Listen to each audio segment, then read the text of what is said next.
ఈ వంట తమిళనాడు సైడ్ చాలా ఫేమస్ అండి. బీరకాయ కూట్ అంటారు. చాలా బాగుంటుంది.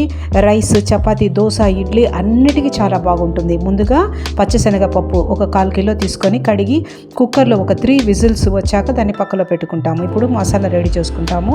ఎర్రగడ్డ 1, పచ్చ కొబ్బరి 1 కప్పు, అల్లం కొద్దిగా, తెల్లగడ్డ 1, చెక్క, లవంగా, సోంపు కొద్దిగా, టమాటాలు ఒక 3. ఇవి అన్నీ మిక్సీ పట్టి పేస్ట్లా చేసి ఉడికించిన శనగపప్పులో వేసి అందులోనే బీరకాయ చిన్న చిన్న ముక్కలుగా కట్ చేసి వేసి ధనియాల పొడి 2 స్పూన్స్, మిరపపొడి 2 స్పూన్స్, పసుపు పొడి 1/4 స్పూను, ఉప్పు రుచికి సరిపడా. ఇప్పుడు బాణలిలో నూనె కొద్దిగా వేసి నూనె వేడయ్యాక ఆవాలు, జీలకర్ర, ఉద్దిపప్పు అవి చిటపటలాడాక కరివేపాకు కొంచెం, మిర్చి ఒక 2 ఇవి వేగాక ఆల్రెడీ కలిపి పెట్టుకున్న మిశ్రమంలో ఈ తాలింపు వేసి బాగా కలిపి మీరు కొద్దిగా వేసి కుక్కర్లో ఒక 1 విజిల్ వచ్చాక స్టవ్ ఆఫ్ చేసుకోవడమే. అంతేనండి, చాలా టేస్టీగా ఉండే బీరకాయ కూట్ రెడీ. రేపటికి వేరొక వంటతో కలుద్దాం. బాయ్.